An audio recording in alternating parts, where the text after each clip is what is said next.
Hola a todos, bienvenidos a esta nueva versión de la Escuela de Idea País, nuestro ya clásico ciclo de formación para jóvenes universitarios, jóvenes profesionales y no tan jóvenes, ¿por qué no? Esta vez, en esta versión de este semestre, tendremos la escuela en torno al Chile post-convención. Como ya sabrán algunos que habrán venido a la sesión pasada del martes recién pasado, la idea es preguntarnos en estos tiempos de incertidumbre, de crisis, en que a veces es fácil caer en el pesimismo, en los tiempos oscuros, hacer una pequeña pausa en este ciclo de formación y mirar un poco más hacia adelante, hacia el futuro, hacia lo que puede venir e intentar inculcarse y discutir ciertas ideas interesantes al respecto. Una de esas ideas son, para esta sesión queremos ver el tema de la cultura, entender qué rol debe cumplir la cultura en este Chile en el futuro. Y para eso tenemos con nosotros acá a Josefina Arauz. Ella es licenciada y magíster en Historia de la Pontificia Universidad Católica.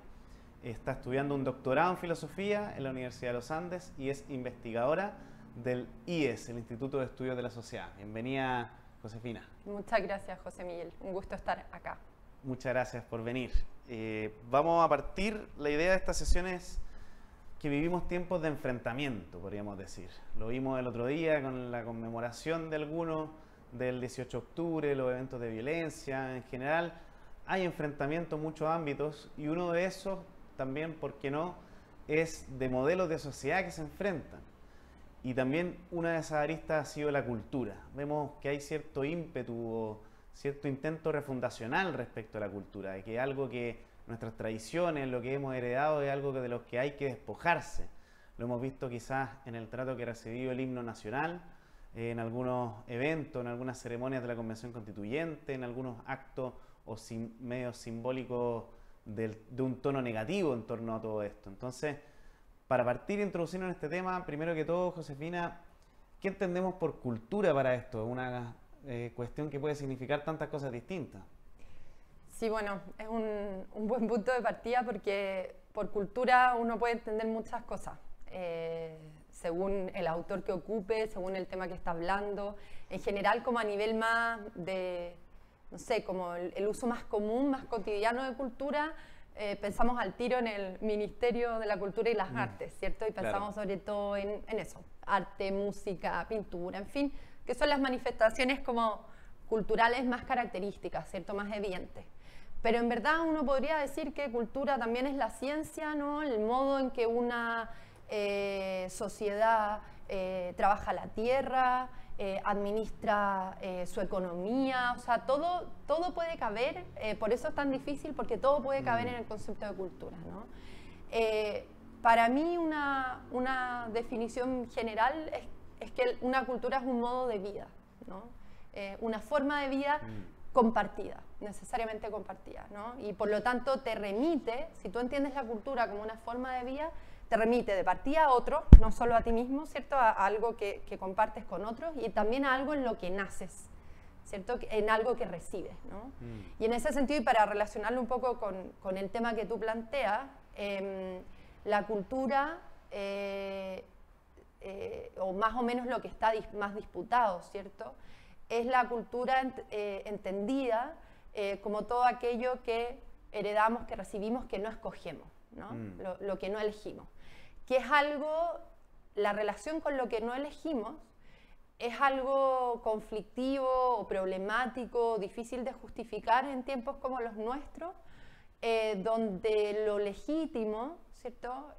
Lo que es bueno, lo que es deseable, en general se construye, se plantea desde lo que hemos elegido, desde lo que hemos dispuesto libremente, ¿cierto? El individuo, lo que el individuo autónomo ha tomado como decisión propia, ¿no? Sobre todo de una perspectiva individualista, tiene sentido esa última perspectiva.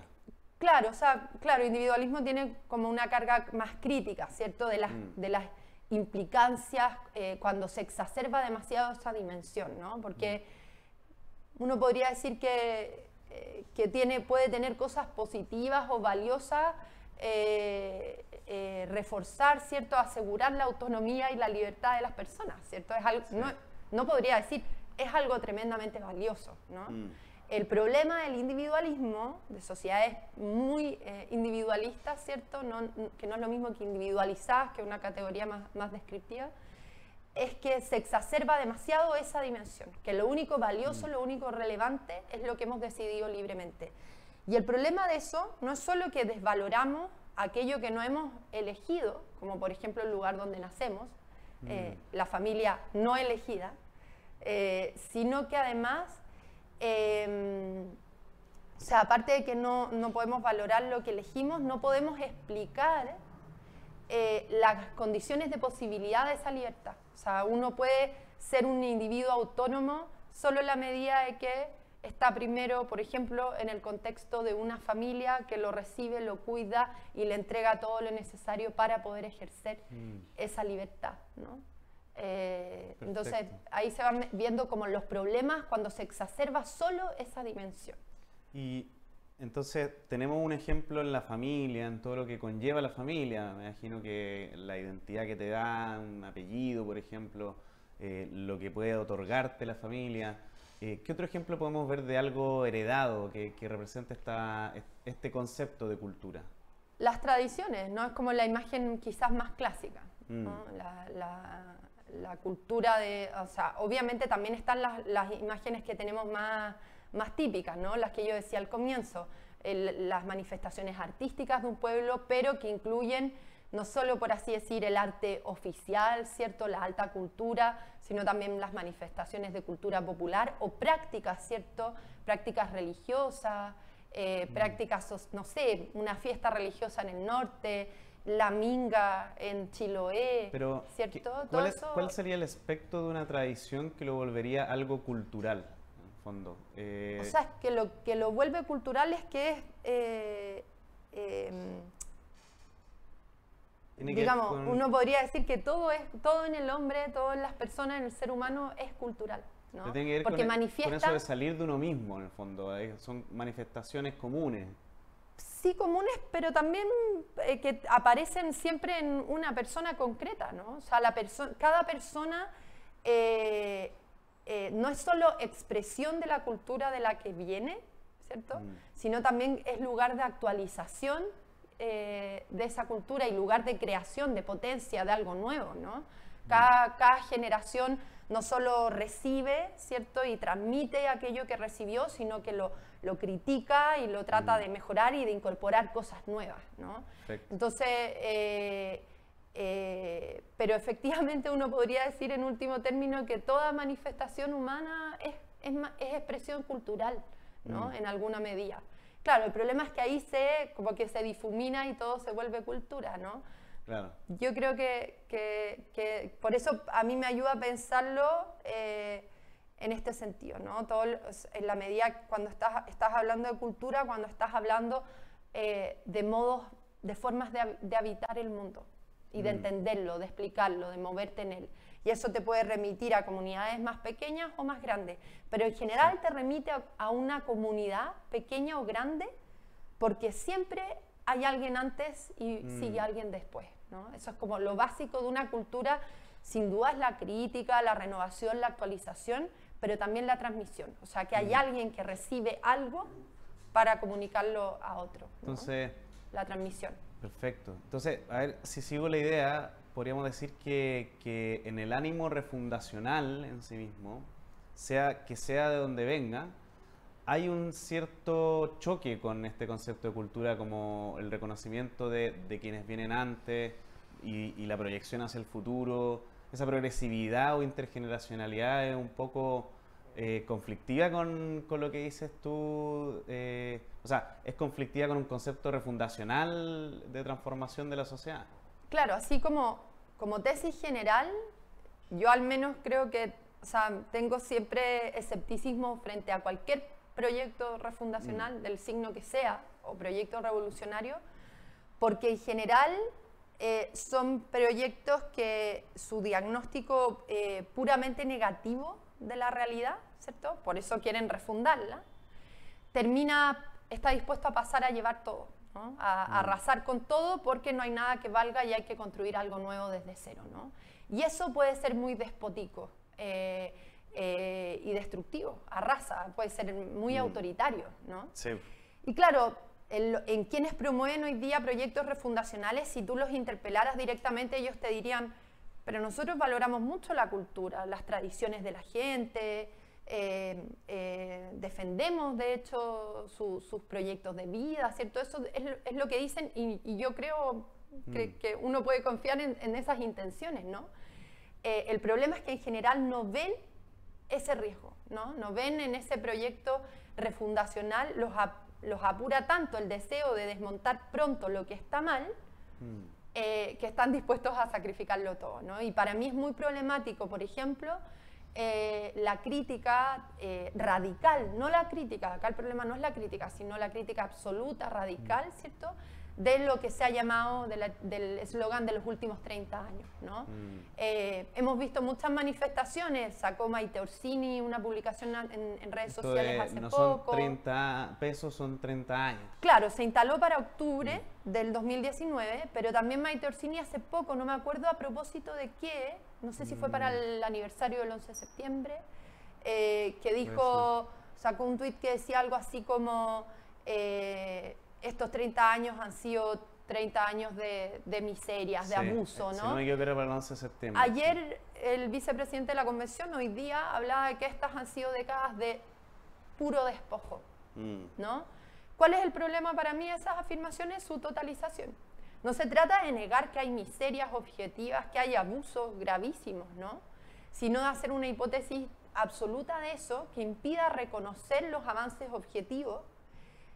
Porque en última instancia no solo hay que reconocerle los avances objetivos a los que lideraron esos procesos, ¿no? Porque efectivamente yo creo que hay que reconocerle, por ejemplo, a los gobiernos de la concertación haber liderado la transición democrática, el haber dejado atrás la pobreza descalza, o sea, son cosas muy importantes, ¿no? Pero no solo para reivindicar a esa clase política, sino también lo que las personas comunes y corrientes han logrado en esos 30 años, ¿no? Esto lo dice muy bien el proyecto Tenemos que hablar de Chile, que lidera la Católica con la Universidad de Chile, que dice lo que nosotros hemos recogido en el diálogo transversal, ¿cierto? Han hecho una cantidad de conversaciones impresionantes a lo largo de todo el territorio. Ellos dicen, lo que hemos descubierto es un ánimo, una paciencia colmada, ¿cierto? Por muchos abusos, por muchas experiencias, sobre todo una experiencia transversal de vulnerabilidad, de incertidumbre, de falta de apoyos institucionales, pero porque la gente siente que tiene mucho que perder, que se ha esforzado mucho y ha logrado cosas importantes y valiosas que quiere proteger, y por lo mismo no quiere proyectos refundacionales que pueden pasar a llevar eso, que no son capaces de valorar eso, pero que además solo aumentan, por el carácter propio que tiene cualquier proyecto refundacional, solo aumentan la incertidumbre, ¿no? Que la gente no, es algo que no necesita más aumentar más su incertidumbre, ¿no? En estos minutos es lo que menos necesitamos. Entonces, claro, cuando te dicen, tú eres reformista, oye, pero qué amarillo, como así, es muy cómodo, ¿cierto? Desde tu posición de privilegio defiendes el reformismo. Yo creo que al revés, que el reformismo es una posición de responsabilidad justamente porque la política se debe a sus destinatarios, a las personas comunes y corrientes. Y el proyecto refundacional se convence a tal punto de su utopía que está dispuesto a pasar encima de todo, de las personas, de incluso todo, de aquellas en nombre de las cuales actúa. Claro, y con muy buenas intenciones. Como, bueno, el camino al infierno está plagado de buenas intenciones. Así es. Josefina, tú, de hecho, gran parte de las cosas que estamos conversando acá me recuerdan tu capítulo del libro que veo que tiene ahí de primera persona No lo traje singular. para hacerle reclame, lo traje porque lo venía leyendo. No, pero ¿por qué no mencionarlo? De primera persona singular del IES. Y hay un capítulo tuyo y de Santiago Ortúzar sobre la cultura como horizonte de sentido. Sí. Entonces, primera pregunta sobre algunas de las cosas que aparecen en ese capítulo. El libro es una crítica o en el fondo un estudio crítico del individualismo. Entonces, ¿de qué manera dirías tú que se contrapone una visión individualista de la vida, de la sociedad, con lo que aquí estamos conversando, que es, entendemos por el rol que debe cumplir la cultura? Sí, a ver, efectivamente este fue un libro, es curioso porque lo escribimos, lo diseñamos, lo pensamos antes del estallido social del 2019 y sin embargo salió en diciembre. O sea, Y siempre nos sorprendimos por cómo, sin pensarlo, ¿cierto?, sirvió como un espacio para anticipar, pero además, claro, para darle más vigencia, más actualidad a lo que planteábamos ahí, ¿no? Y efectivamente ese libro comparte, es un libro colectivo, pero comparte una lectura crítica de una sociedad que se ha vuelto progresivamente individualista, ¿no? Y como te decía antes, esto no quiere decir que creamos como que es negativa, ¿cierto?, la libertad individual, la autonomía, ¿cierto?, asegurar esa autonomía, preocuparse por entregar, ¿cierto?, las condiciones de esa autonomía, sino por una exacerbación de ese principio, por creer que es la única categoría relevante, el único principio relevante, ¿cierto?, por encima de cualquier otra consideración, ¿no?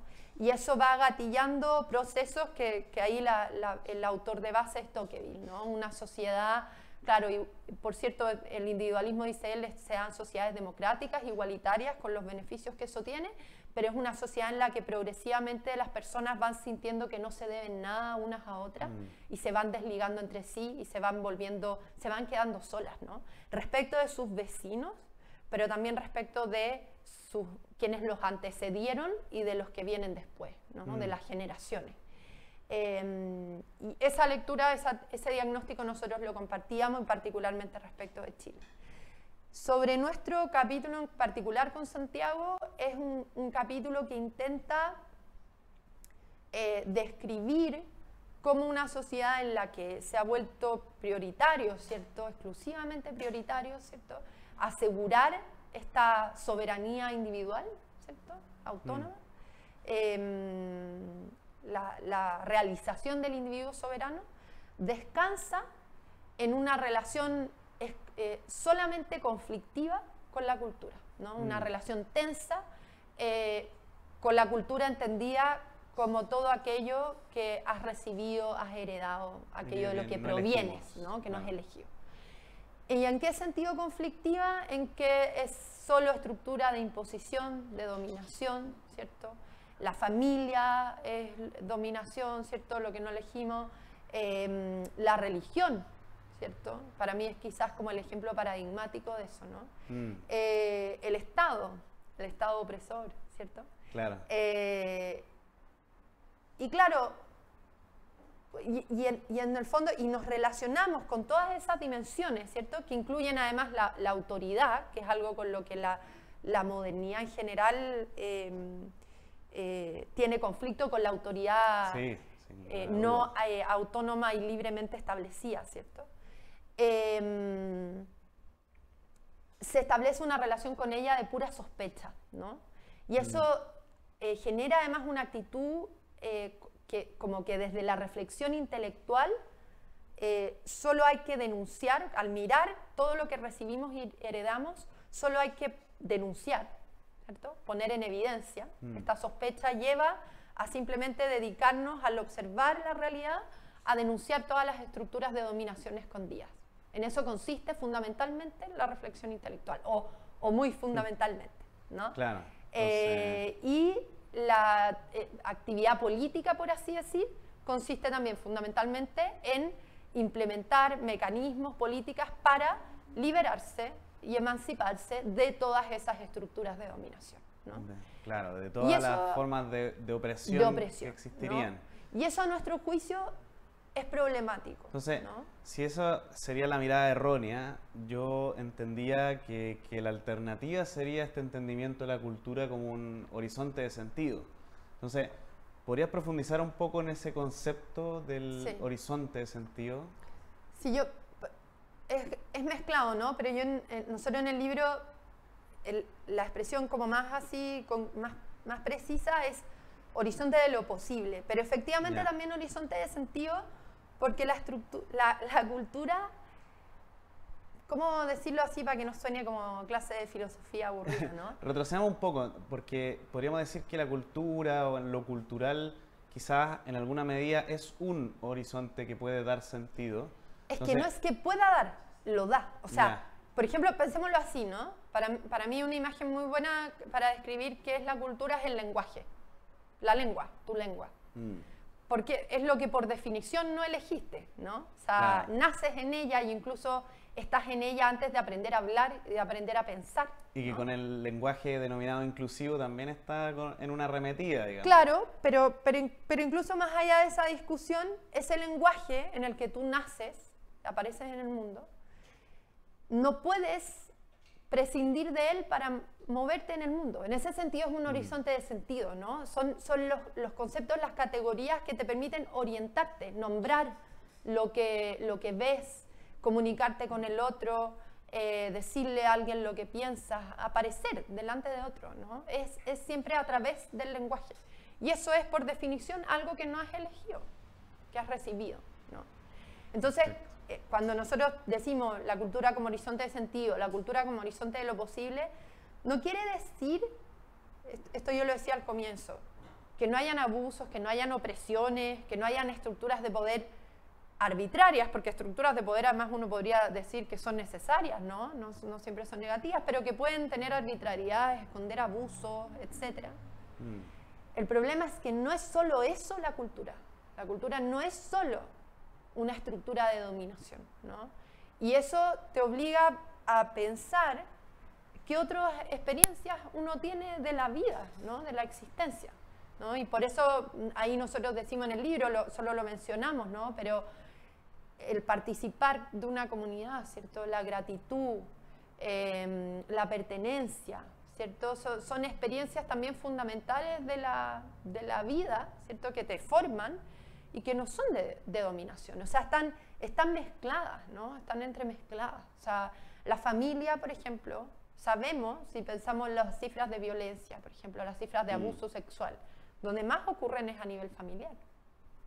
Eso es innegable, ¿no? Entonces, puede ser efectivamente la familia un lugar de dominación, ¿no? El problema es que no es solo eso, ni es eso en primer lugar. Claro. La familia es el lugar, y sabemos que si no está la familia y que si no hay una buena familia, la trayectoria de esa persona va a ser una trayectoria muy difícil, ¿no? Entonces, que la familia pueda ser una estructura de opresión no implica querer quebrar con la familia, sino preocuparnos por ayudar a asegurar las condiciones para que las familias puedan ser lo que están llamadas a ser, ¿no? Claro. Que son el espacio donde la persona, todas las personas cabemos en nuestra totalidad, ¿no? En el resto de la sociedad, de la vida social, tú vas al supermercado, vales como cliente, vas a la universidad, vales como estudiante, vas al trabajo, vales en principio, ¿no? Como trabajador, en la familia vales por quién eres, tal cual, sin que importe cómo eres, cómo te portas, qué haces, etc. Y esa experiencia es demasiado importante. Por eso es el primer lugar donde aprendes la gratitud, la deuda, en fin, ¿no? Que son cosas muy importantes. Entonces, eso es lo que nosotros tratamos de reivindicar. Que la cultura puede ser, sin duda, dominación, pero no puedes prescindir de ella. Entonces, no se trata, y lo decimos al final del capítulo, de decir que la cultura es siempre buena o qué es lo que más importa frente al individuo, sino dejar de entenderla solo en un sentido negativo, y que eso puede ser también tremendamente liberador. Porque además, tú me interrumpes, ¿no? Pero para nosotros además lo problemático de que la cultura se vuelva solo pura opresión de la que hay que emanciparse, que hay que denunciar, poner en evidencia y desmontar, esconde un potencial autoritario y despótico muy grave, ¿no? Muy problemático. Y el ejemplo para mí más claro es el de la religión, ¿no? Porque en general, o sea, la tesis más radical, ¿cierto?, cree que la religión es una estructura de dominación de poderosos de los grupos inferiores, ¿no? Y se asume que la fe de la persona del pueblo, por ponerlo de alguna manera, opio del pueblo, es opio del pueblo, ¿no? Es pura falsa conciencia, ¿no? Que tenemos que abrirle los ojos a esa gente. Eso para mí es una actitud despótica y de desprecio, que es incapaz de reconocer. Quizás hay también estructuras de dominación en la religión, ¿no? Nadie lo puede negar, lo sabemos por los casos de abuso que hemos sabido, etc. Pero la experiencia de la fe, la religión es más grande que su estructura institucional de poder, que puede caer en abusos, en todo lo que sabemos, ¿no? La experiencia de la fe es una experiencia verdadera, trascendente, ¿no?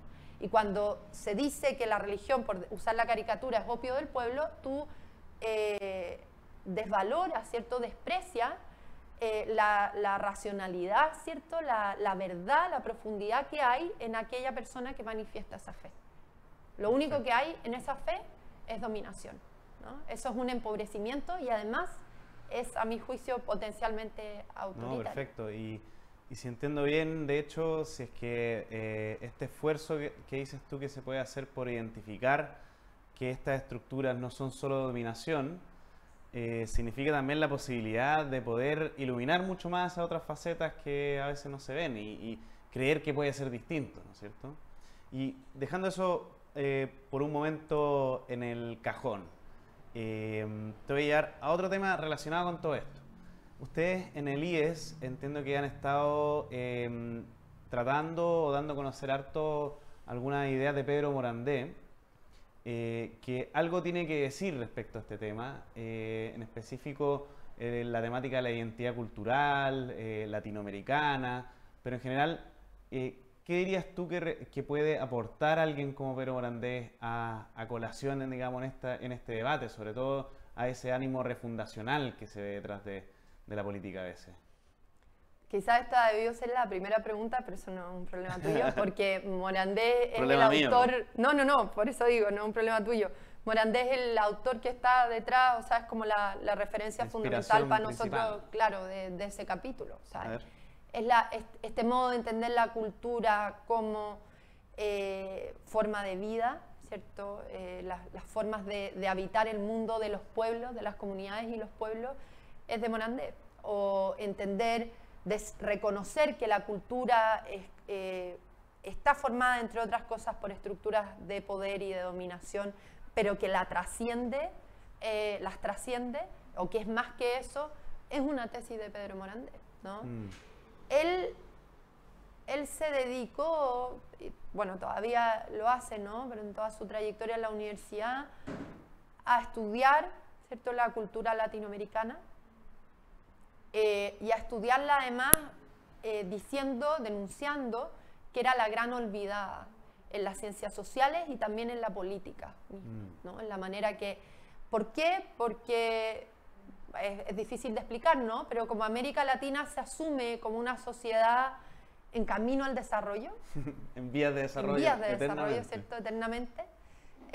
No sé cómo se usa, cuál es la jerga hoy día, pero al menos yo ya estoy vieja, pero... Hoy, después de 2 años de pandemia, pero no sé, social, ya no sé. Claro, pero no sé si se sigue diciendo vías de desarrollo, sí, no, en fin, pero todavía no somos parte de las naciones desarrolladas de la OCDE. Primer mundo, del primer mundo, claro. ¿no? Estábamos en la OCDE, pero al final, ¿no? En la cola, claro, medio fingido.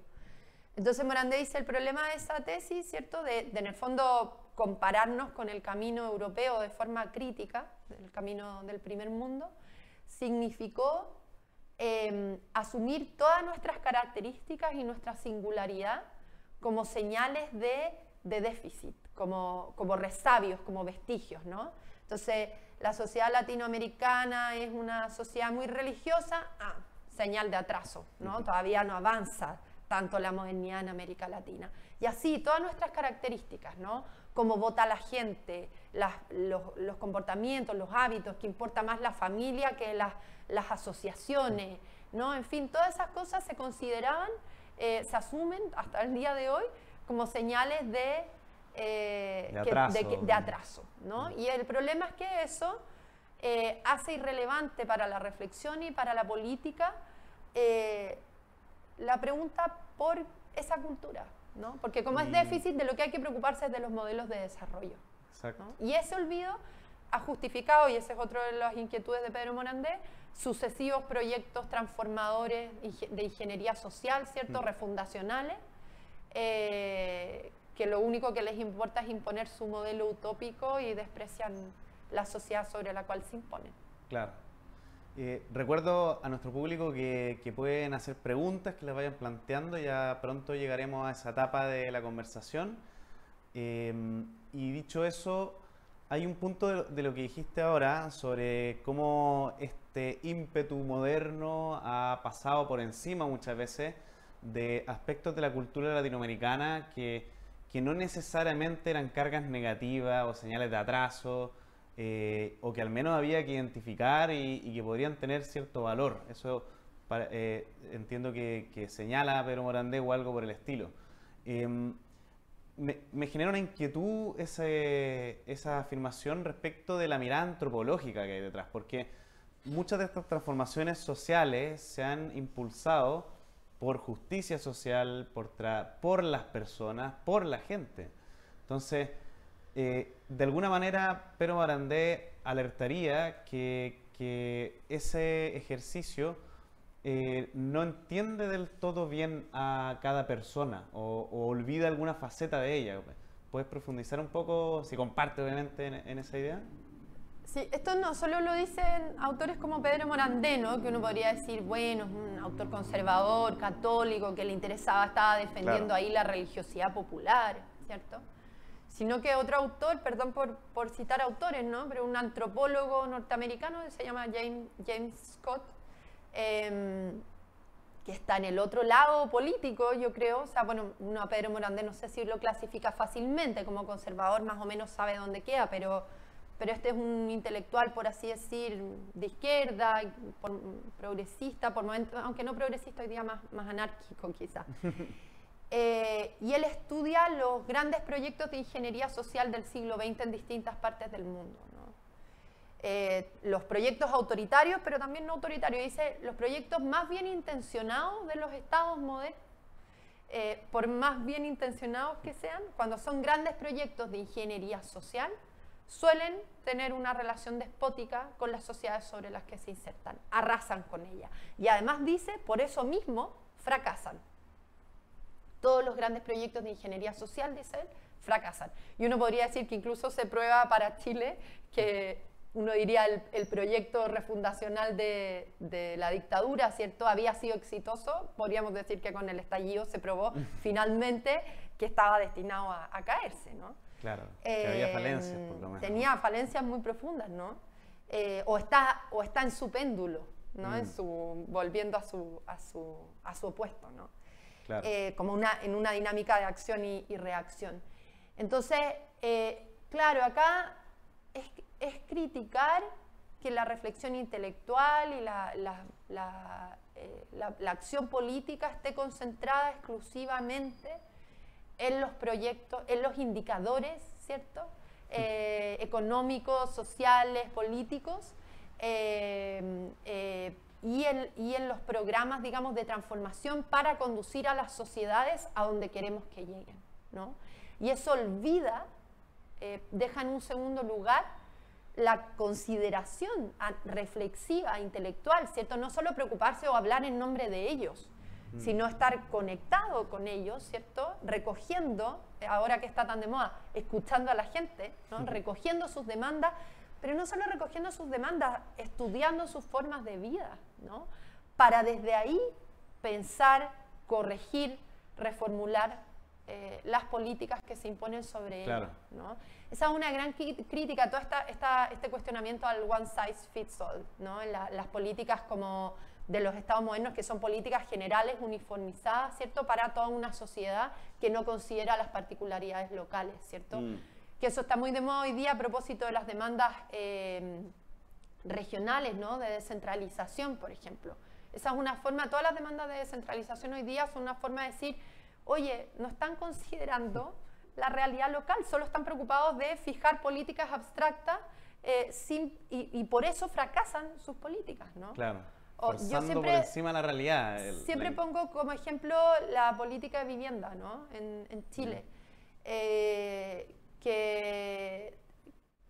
no estudiaba, o sea, para explicar su fracaso se hablaba del tema del mercado, de cómo se implementó la política, en fin. Pero no se analizaba, por ejemplo, por qué a personas que se les asignaba su casa propia seguían viviendo como allegados a pesar de tener su casa propia, ¿no? Era una cosa que la política pública no se lograba explicar. Y producto de la alimentación del diálogo con la reflexión académica, ¿no? Se fue descubriendo de a poco que la gente no se iba a vivir a su vivienda y prefería seguir viviendo allegada porque la vivienda se la ponían en el otro lado de la ciudad y le quebraban a las personas Que sus conocía, redes claro. de cuidado, sus redes de apoyo, que eran más importantes que tener la casa propia, ¿no? ¿Y qué te muestra eso? Que la política pública no lo ve todo, ¿no? La planificación no lo ve todo y necesita estar alimentándose permanentemente de la cultura, ¿cierto? Claro. Del estudio de las formas de vida, ¿cierto? De la observación de las formas de vida de la gente para poder adecuar sus formas de vida. Entonces, este no es solo un problema de respetar la cultura, sino asegurar que tus políticas sean exitosas, ¿no? Perfecto. O sea, eso. Y una última pregunta antes de entrar en preguntas del público. Entonces, de todo lo que me dices ahora recién, se puede decir que la acotación que hace Pedro Morandé a los esfuerzos de transformación social no es que la cultura debe necesariamente preservarse tal como está, pero sí que hay que hacerse la pregunta acerca de ella, hay que considerarla en la ecuación, Sí, ¿o no? sí, y además Morandé dice, las culturas no son rígidas, cambian. O sea, Morandé defiende que hay un núcleo que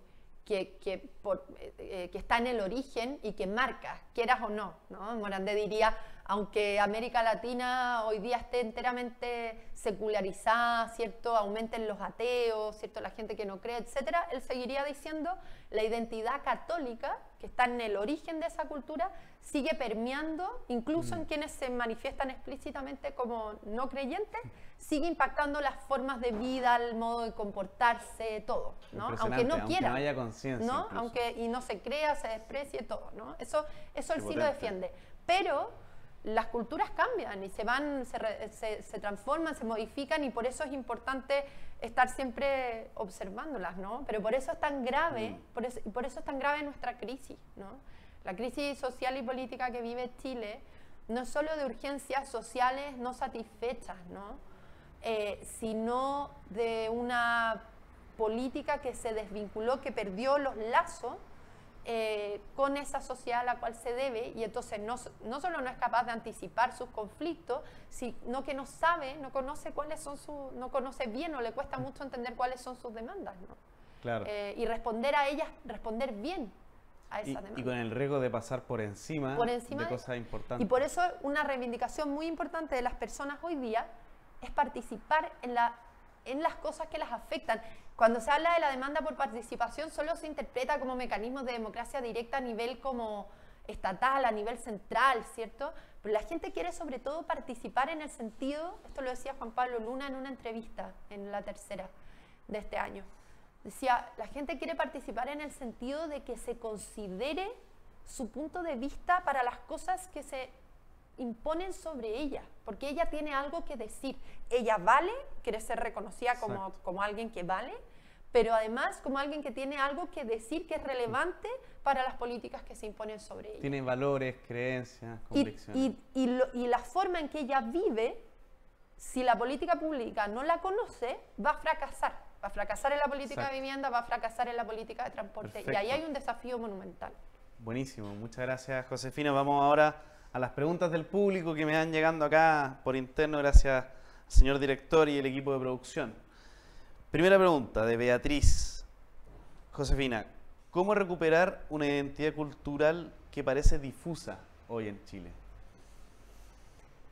Sí, esa es la gran pregunta, ¿no? Pregunta fácil, me imagino, sencillita de... No, nada, terrible. No sé. No sé. Porque tú hablabas al comienzo, decías, se están cuestionando el himno, etcétera. Pero esos son, uno podría decir que esos son cuestionamientos a la cultura nacional, ¿cierto? Claro. La del Estado, no necesariamente que de hecho, la cultura Pedro Morandé general. entiendo que no dice que agote el concepto de identidad cultural, que de hecho... la identidad cultural es más que la profundo. Identidad nacional, sí. Y la antecede, ¿no? O sea, exacto. En América Latina había identidad antes del Estado, había cultura igual, antes del Estado. Yo le haría ahí una salvedad a que hoy, en tiempos de tejido social tan deteriorado y en el fondo de tan pocos símbolos comunes, que esos pocos símbolos comunes que existen se vean cuestionados ya. Sí, y yo creo que hay una demanda clara por símbolos nuevos, ¿no? O sea, que la bandera mapuche haya tenido tal protagonismo, ¿cierto?, en las protestas, no solo como indicador de las reivindicaciones de la causa mapuche, sino también como una necesidad de símbolos, ¿no? O sea, justo al mismo tiempo que se están derrumbando y echando abajo todos, se levantan otros, ¿no? O sea, las personas, las sociedades, las comunidades no pueden prescindir de símbolos. Yo creo, yo no sé cómo se pueden recuperar, ni tampoco sé, ni creo que sea una cosa nostálgica, ¿no? Que haya que volver como a símbolos previos. No lo sé, no creo que eso en principio sea una solución. Quizás sí, ¿no? Quizás, creo que además eso lo que mejor lo indica siempre son las grandes mayorías, ¿no? O sea, se podrá estar echando abajo la bandera, pero yo creo que viene otro terremoto y la gente va a levantar la bandera chilena igual. Y tuvimos el 18 de septiembre y el 18 de septiembre, Isla Roja, cada vez que juega, o sea, yo creo que la bandera nacional, aunque los grupos más vociferantes y la quieran echar abajo, es difícil erradicar símbolos de un día para otro, ¿no? Y en las grandes mayorías, no sé, mi esposo es del sur, su mamá vive en una localidad pequeñita del seno del Reloncaví, y tú pasas por ahí, ves banderas y las casas llenas de banderas chilenas para cada 18 de septiembre, ¿no? Vestidas enteras. Pero ¿cómo empezar a buscar de nuevos símbolos comunes? Yo creo que de partida es muy importante superar las lógicas como de revanchismo y confrontacionales que priman hoy día. O sea, volver a recordar que, sobre todo a propósito del proceso constituyente, que es el lugar donde se están disputando y cuestionando más esos símbolos, recordar que estamos construyendo la casa de todos y que aquí tienen que caber todos y todas, digamos, no cada uno de los chilenos, ¿no? Y eso se construye mediante el diálogo y el respeto. De hecho, qué fuerte, ¿no?, lo que dices, porque la casa común, que es esta constitución que deben construir los convencionales, es difícil enfrentarla con ese ánimo revanchista, como dices tú, de conflicto y de rivalidad. Que es el de los más vociferantes. Y de hecho, se me viene en la cabeza el concepto que da Hannah Arendt de cultura, que es la mesa común, en la que nos tenemos que sentar todos. Y que es una mesa que está puesta entre nosotros, ¿no? No la elegimos, nacemos en ella, ¿no? Y tenemos que entregársela a otros. Pero por ahí hay un primer camino para avanzar. Y hay otra cosa también, es que a veces asumimos, como identificamos cultura con la identidad cultural, con la identidad nacional, y como esos son los símbolos que están en crisis, asumimos que no tenemos cosas comunes, pero creo que es porque no las hemos mirado tampoco, ¿no? O sea, creo que también hay que volcarse sobre las propias comunidades, las que tenemos más cerca, las más inmediatas, ¿no? Y construir desde ahí. O sea, yo no creo que los grandes símbolos se vayan a construir de arriba abajo, sino desde lo local y desde las comunidades en que cada uno cotidianamente está, ¿no? O sea, yo creo que ahí creo que no hay una identidad cultural que construir, sino que hay que fortalecer y enriquecer cada uno de los espacios cotidianos en que nos toca estar día a día, y eso nutre inevitablemente hacia arriba, ¿no? La cultura. Ese es el orden, de hecho. Creo, pero no sé si di muchas respuestas. No, pero si tampoco podemos resolver acá los grandes problemas de la sociedad, pero sí me ayuda a pensar, además, muy algunos caminos. Sí, se agradece mucho la pregunta de Beatriz. Tenemos dos preguntas más y con eso parece que vamos a ir cerrando. Entonces, pregunta número 2, de Santiago. Josefina, entonces, ¿cómo equilibrar la propia cultura con un modelo de mercado que parece avasallarla y constantemente tratar de reemplazarla? Bueno, es parte de la crisis que tenemos, yo creo, ¿no?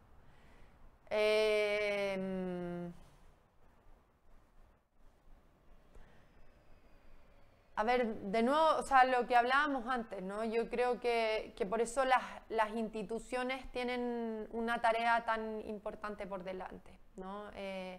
De no imponer, no promover proyectos refundacionales, pero además de eso va para la izquierda que hoy día encabeza esos proyectos, ¿no? Pero esto también es un palo a la derecha o a quienes lideraron los 30 años, ¿cierto?, que al parecer dejaron con demasiada libertad, ¿cierto?, a un mercado que, ¿en qué medida uno podría decir que arrasó con formas de vida? En que se desplegó como sin contención de ningún tipo, ¿no? Para mí la ilustración más clara de ese mercado que avasalla la cultura, como dice Santiago, son las zonas de sacrificio. Claro. O sea, es la más evidente porque es el impacto terrible. más total, ¿no? Un mercado desregulado que llega con muchos beneficios objetivos, ¿no? A entregar trabajo, claro, hay que reconocerlo, recursos, sí. ¿no? Por eso llegan, por eso se justifican. Y las mismas personas que alegan, reclaman contra el impacto de esas zonas de sacrificio, saben y reconocen que esas empresas han dado trabajo y que eso para ellas es relevante, claro, ¿no? Pero lo que piden es algo tan básico como que cuiden, consideren el lugar donde están. O sea, volvemos a lo mismo, ¿no? Volver a mirar la cultura. O sea, las empresas actuaron como si no hubiera nada, ¿no? Y el Estado les permitió actuar, claro, como si no hubiera nada. Y como si no hubiera límites para el progreso. Claro, humano. Entonces, y como si no tuviera efecto sobre la realidad, ¿no? Entonces, una ceguera muy brutal. Esto yo se lo decía una vez a estudiantes de economía en la Universidad de Chile. ¿Por qué es relevante que estudie yo un ramo de historia? ¿De qué me sirve? ¿Para tener tema de conversación en la mesa, en la sobremesa? No, porque si tú no aprendes historia, no aprendes sociología, la formación especializada que uno tiene hoy día va a hacer que cuando llegues a un lugar a poner una empresa, ¿cierto? Una hidroeléctrica, lo que sea, no consideres que ahí hay primero una comunidad, ¿no? Exacto. Y eso vale para la empresa y vale para el Estado. Entonces, ¿cómo hacerlo? ¿Cómo conciliarlo? Creo que esa es una tarea que tienen los grandes empresarios y las instituciones políticas hoy día, de eso, de pensar sus políticas, sus intervenciones desde esa premisa, de que nunca operan, claro, sobre la nada. Más allá de que estaremos de acuerdo en que sí genera una muy buena sobremesa saber cosas de historia, sin duda. Ya quería aclarar eso más entretenido que hablar de macroeconomía. Preocupado, perfecto, claro. Sí, sí. Y por último, parece que hay más preguntas, vamos a acelerar entonces. Pregunta número 3 de Francisco. Está claro que aún nos falta mucho por mejorar como cultura chilena, pero ¿se puede decir que nuestra cultura es inferior a otras por esto mismo? No, o sea, yo al menos recelo de cualquier hipótesis así. ¿Como evaluativa de culturas? Claro, no por relativismo, sino porque que es como un riesgo, ¿no? Esto no se trata de no reconocer cosas buenas y malas en las distintas culturas, ¿no? No se trata de decir que en el fundamentalismo islámico no hay cosas tremendamente problemáticas, ¿no? Pero sí hay que tener mucho cuidado con la lógica de culturas inferiores o no, o superiores, porque eso ha justificado proyectos de dominación brutales como los que vimos en el siglo XX, ¿no? Los totalitarismos, el colonialismo en África, el imperialismo, ¿no? El imperialismo en el siglo XIX sobre todo, y los totalitarismos del siglo XX, ¿no? Y no estamos libres, quizás las cosas no se van a repetir de la misma manera, pero siempre estamos en riesgo de eso, ¿no? De caer en esas lecturas. Y entonces yo no creo que hayan culturas mejores que otras, no por relativismo, sino porque es como una premisa elemental, ¿no? Muy obvia, pero que creo que es relevante, que es que están constituidas por personas que son todas iguales en dignidad, ¿no? O sea, exacto. Son todas formas de vida valiosas que resguardan memorias, principios, valores, dignidad, eso, que es un concepto tan de moda además. Y por eso no hay culturas inferiores o superiores, lo que no impide poder generar críticas cuando sea necesaria. O sea, no impide preguntarse además si acaso sistemas políticos de un lugar son universalmente buenos, ¿no? A propósito de, no sé, la democracia y cómo ciertas potencias han querido extender la democracia en otros países, ¿no? Yo creo que esa es una pregunta válida. El tema es que se han impuesto a toda costa y claro, sin ninguna consideración de las particularidades locales, ¿no? Porque no son relevantes, no son valiosas, se han construido como sea, ¿cierto? Un a veces como fachada o imponiendo dictadores, porque, ¿no? Claro. Entonces, ese es el problema, ¿no? Creo que es relevante y la humanidad no puede renunciar a esa pregunta, ¿no? Si a lo que produce su cultura local puede tener un valor universal. O sea, yo creo que la humanidad, eso es como constitutivo, su vocación de universalidad. Y eso te puede llevar a preguntarte si aquello que has producido no puede ser bueno para todos. A eso me refiero con vocación de universalidad y querer extenderlo, ¿no? El problema es que eso te haga ciego, ¿no?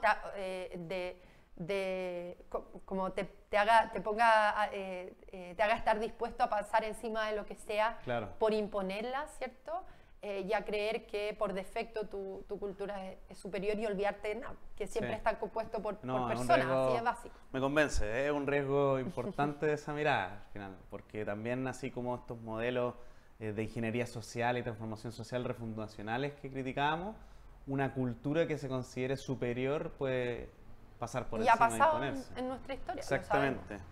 Vamos a la pregunta número 4. Vamos a cerrar en esta y la otra que entiendo que también nos tienen preparada.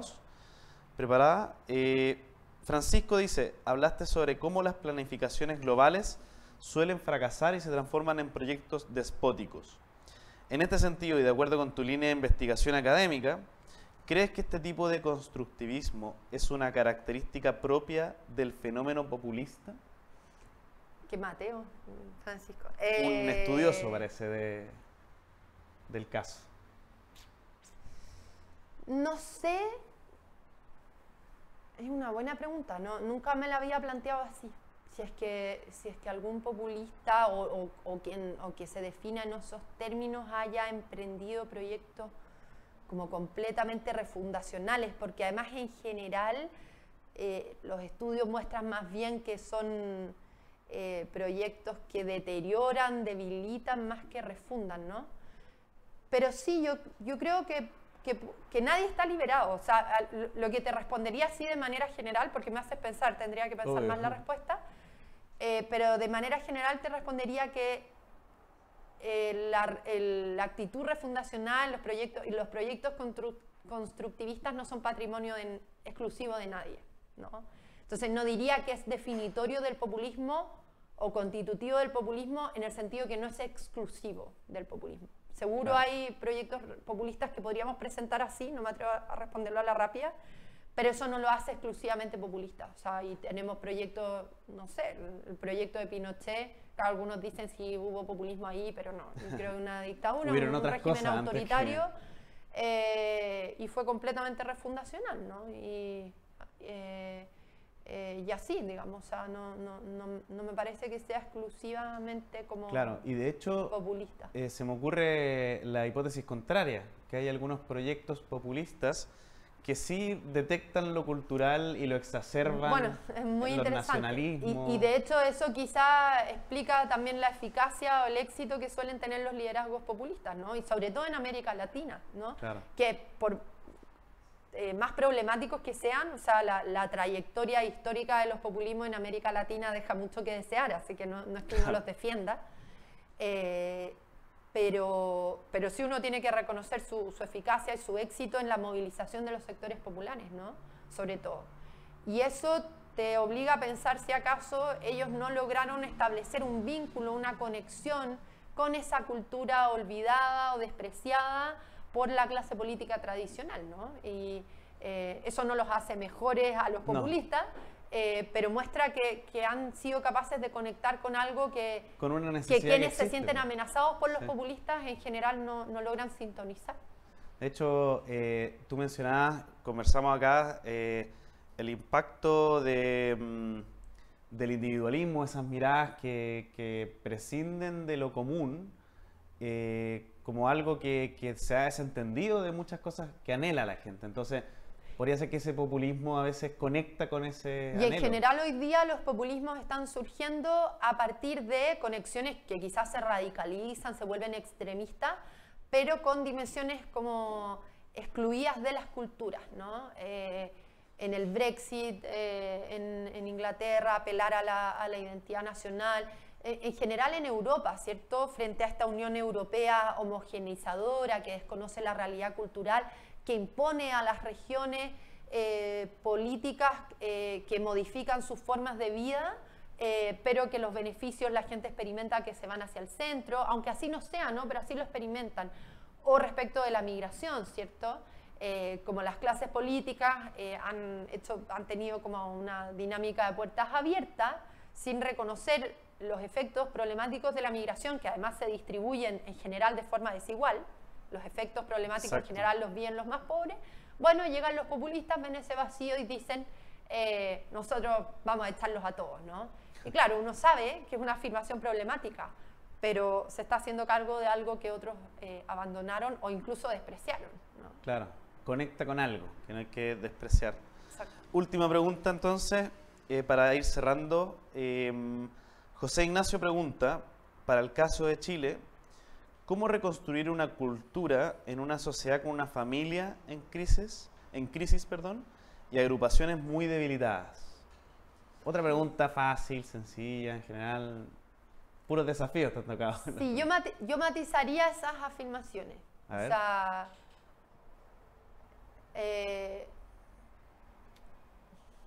a ver, ¿en qué sentido? Como asumir que esa crisis es tan generalizada en todos los niveles, ¿no? El Centro de Políticas Públicas, por ejemplo, se ha dedicado a estudiar por años en la Católica la sociedad civil en Chile, y al menos las cifras muestran que hay harta más asociatividad de la que se pensaba, ¿no? O en el caso de la familia, efectivamente uno podría decir que está en crisis por la realidad que yo creo que es la más trágica que atraviesa este país, que es la de los niños del Sename, ¿cierto?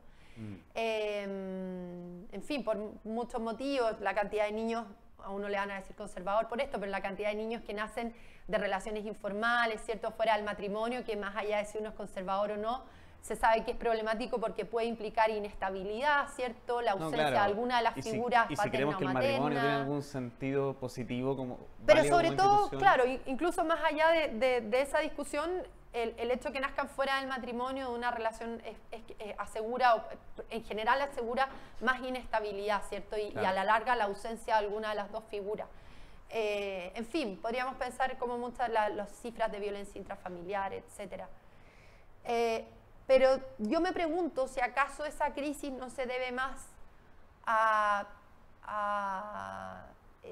digamos como, no más, sino también en parte ha sido influida por una ausencia de políticas de Estado pensadas desde y para la familia, que ayuden o políticas de Estado que no han ayudado, por ejemplo, en materia de salud, en materia de pensiones, ¿cierto?, a dar certidumbre y apoyo a las familias en los momentos difíciles, que hay poca red de apoyo, aunque diría que hoy un poco más, a las personas que se dedican a las labores de cuidado y que por eso tienen que dejar de trabajar. En fin, podríamos ver miles de ejemplos, ¿no?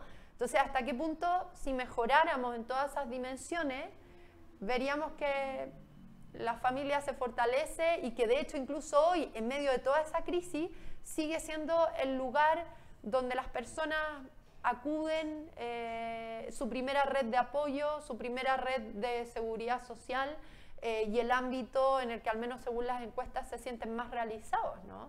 Entonces creo que, no quiero decir que la crisis no sea tal, sino que tiene como dos caras, y que le devuelve también la pregunta o el desafío, ¿cierto?, a la política y a lo que ella no ha sabido hacer o apoyar, ¿no? Esa es una forma que se me ocurre responder. No, buenísimo.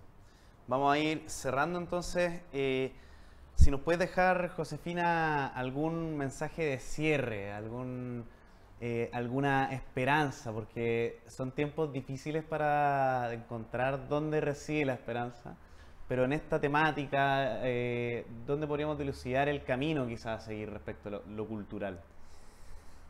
Al menos lo que a mí me movilizó en este capítulo y en general en esta reflexión, también en lo que estuve a propósito de la pregunta de Francisco, que me deja pensando además, todas en verdad, pero esa me interpeló mucho, quedo con tarea.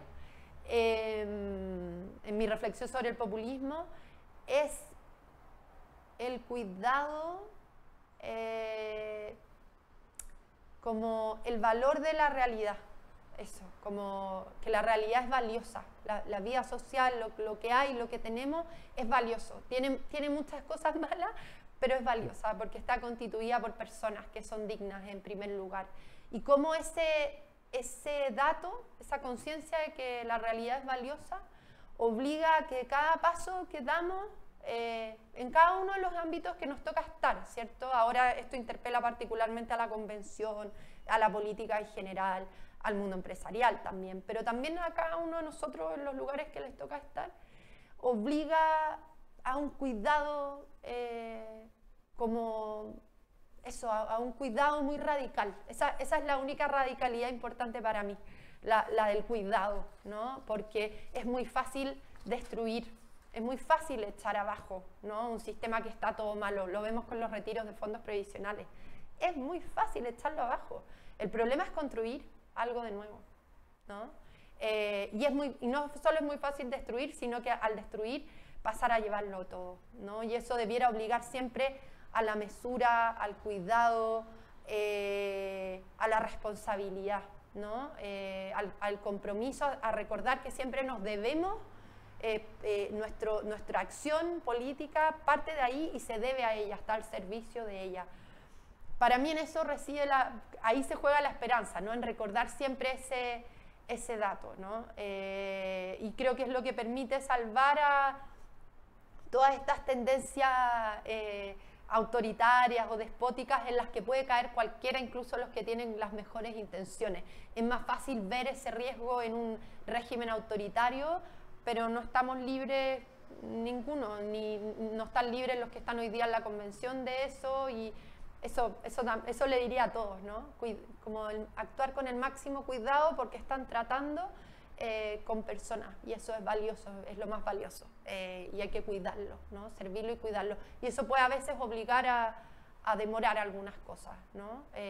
Y obliga sin duda a reconocer las miserias, los abusos, las deudas pendientes, pero también obliga a mirar lo que hay de valioso ahí mismo. Eso. Perfecto, muy buen mensaje. Muchas gracias, Josefina, por haber venido. Estuvo muy interesante la conversación, y a nuestro público presente les pido por favor ahora que sí o sí prendamos la cámara, vamos a hacer el sorteo y también tenemos que sacar una foto. Tenemos un libro que sorteamos entre los presentes, que es La Constitución Solidaria, un muy buen producto de nuestra área constitucional. Así que si es que van prendiendo las cámaras, yo tengo acá los nombres de los inscritos y sin mirar, con total imparcialidad. Vieja escuela y un old school. Tengo acá un nombre, ahí me confirmará, señor director, si está presente, Bruno Baranda. ¿Sí o no? O si no, al agua. No está presente, se fue al agua. De nuevo. María Luisa Sierra.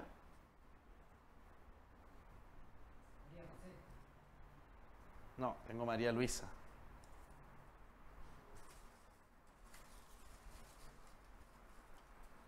A ver. Cristiana Arévalo. ¿Me confirma, señor director, si está? Quizás nos fueron abandonando en el camino. No debieron, no debieron. Muchos los inscritos. No, si ya saldrá alguien. José Miguel Espinosa.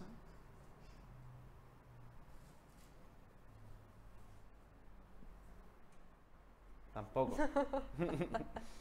Y señor director, Paula von Brand. Tampoco, al agua.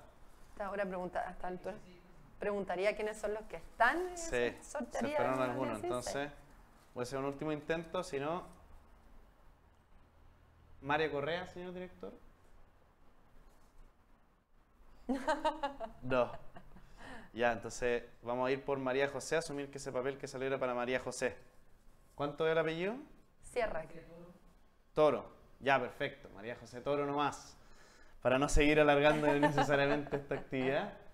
Tenemos muchos inscritos, entonces puede pasar esto, pero la próxima lo haremos solo con los presentes, en verdad, mucho más sensato. Yo le pondría número del 1 al que haya. Así es, sí, bueno, así son estas cosas ahora por Zoom. Les damos muchas gracias a los que se quedaron hasta el final, a todos los presentes, los que nos escucharon, estuvieron con nosotros.